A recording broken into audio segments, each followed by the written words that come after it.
Tuhan sertamu.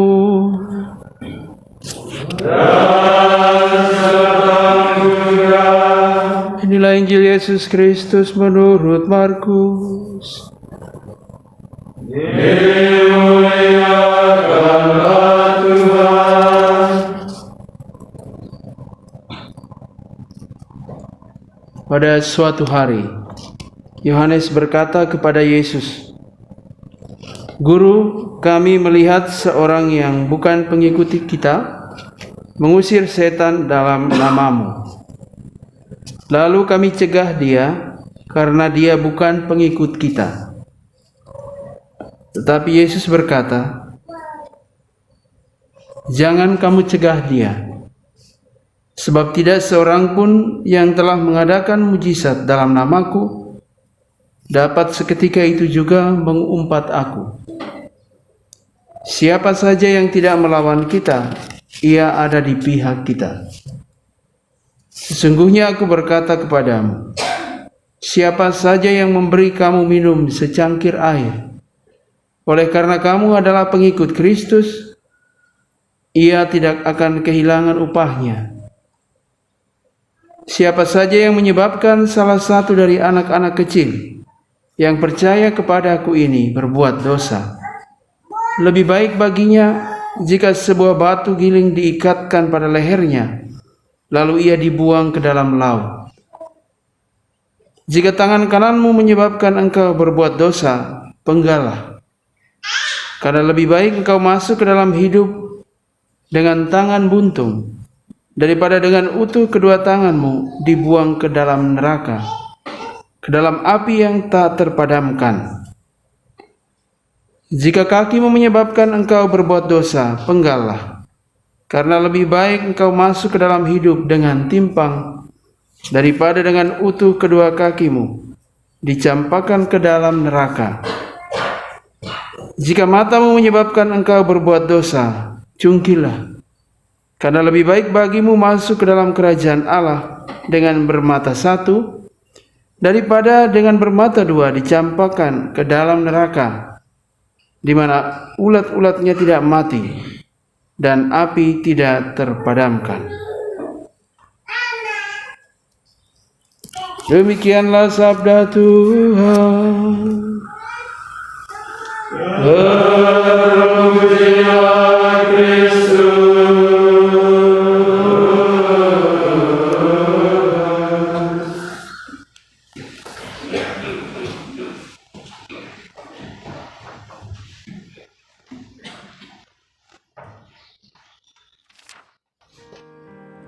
Sekali lagi, saudara-saudariku yang terkasih, selamat pagi.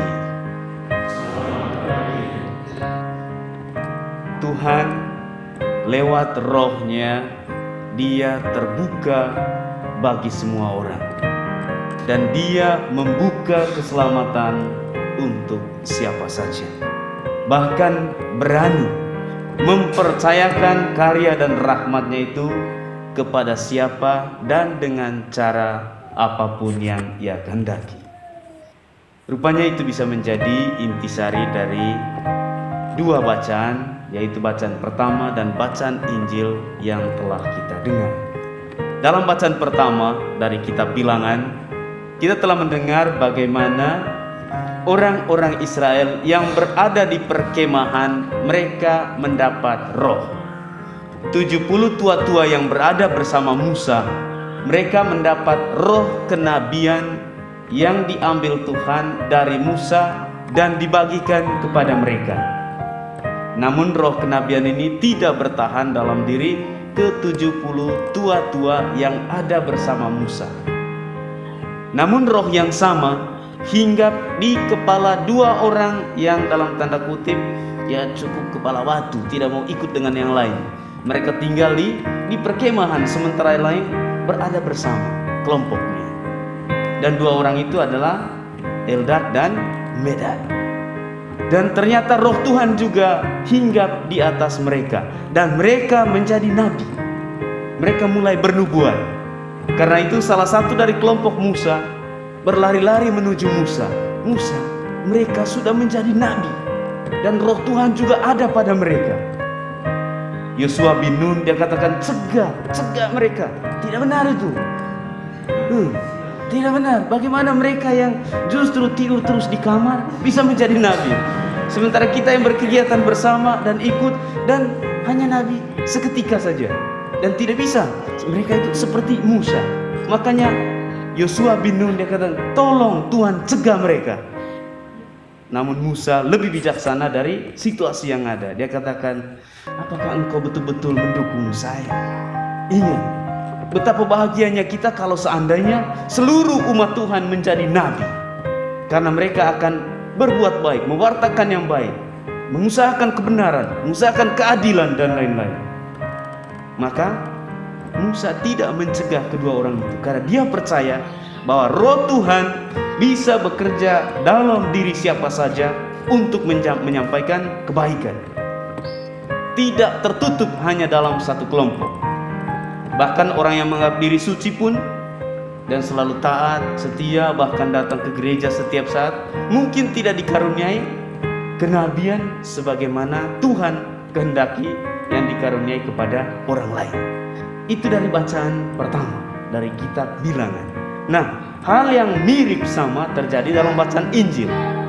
Ketika ada orang lain yang bukan pengikut Tuhan, bukan pengikut sang guru, dan dia mulai menyembuhkan orang. Dan bukan hanya menyembuhkan orang, tetapi justru dia berbuat baik demi nama Tuhan, dalam nama Yesus, dalam nama sang guru.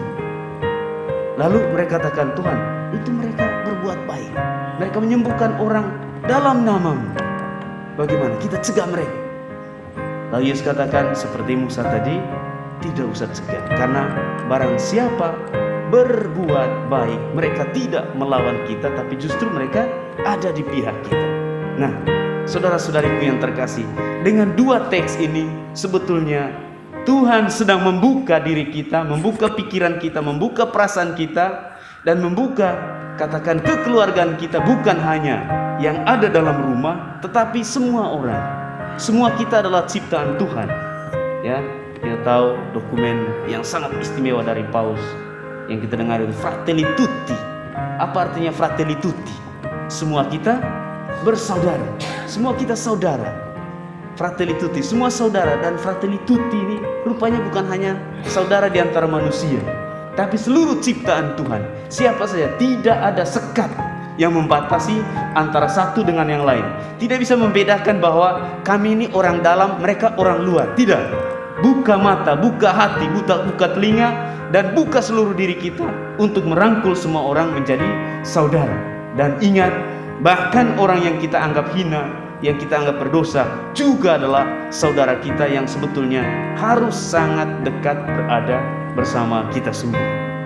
Tidak ada pembedaan. Semua kriteria yang kita buat sekarang ini merupakan kriteria manusia. Manusia yang membedakan bahwa ini adalah orang dalam, ini orang luar. Ini dari suku Boti, ini dari suku apa? Banyak, ya. Entadawan. Ya, manusia yang membedakan semuanya itu. Sebetulnya kita semua adalah ciptaan Tuhan.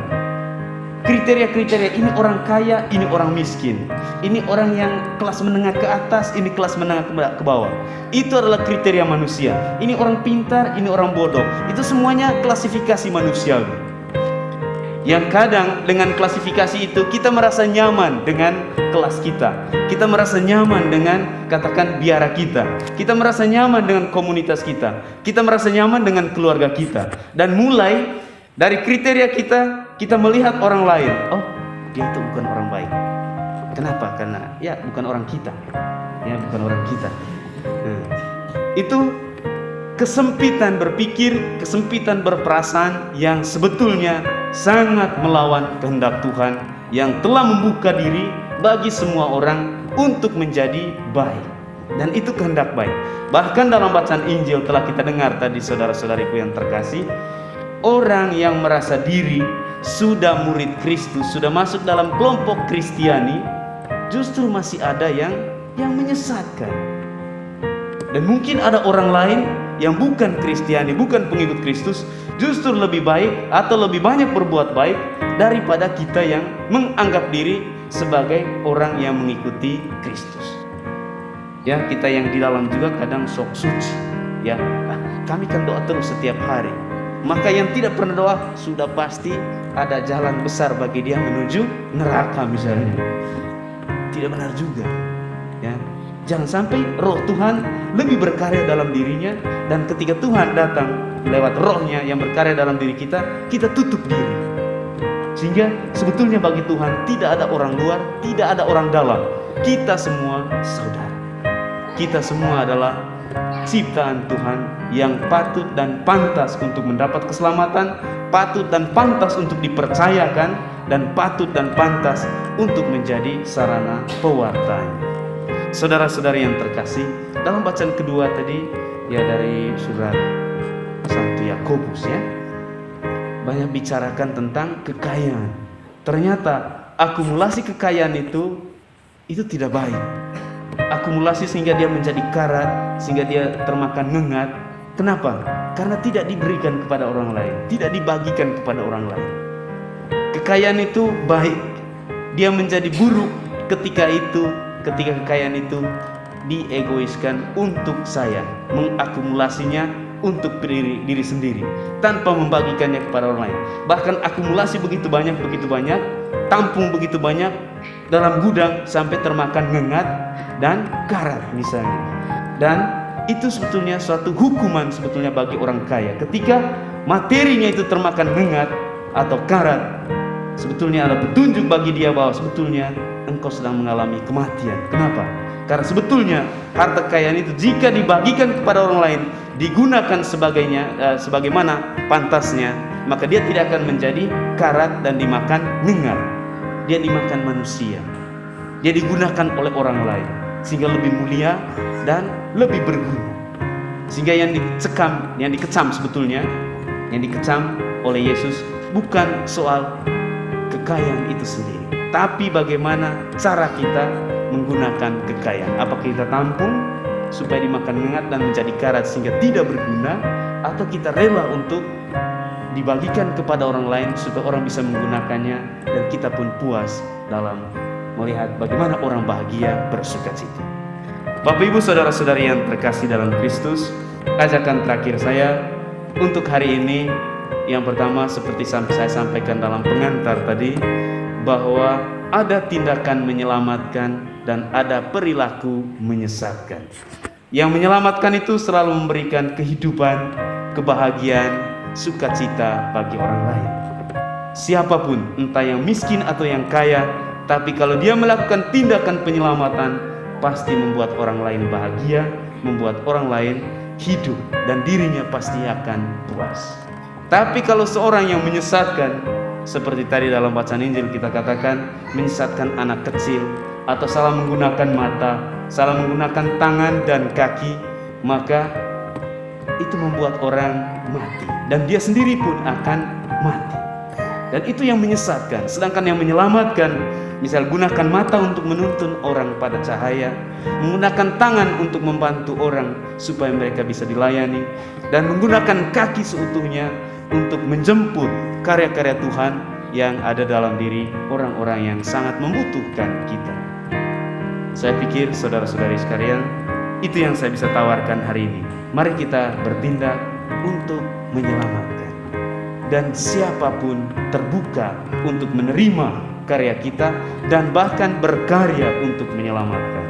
Entah dari pihak kita, dari kelompok kita, ataupun dari kelompok orang lain yang mungkin kita tidak suka. Kemudian yang menyesatkan sebaiknya diubah supaya bisa memberikan kehidupan dan keselamatan kepada yang lain.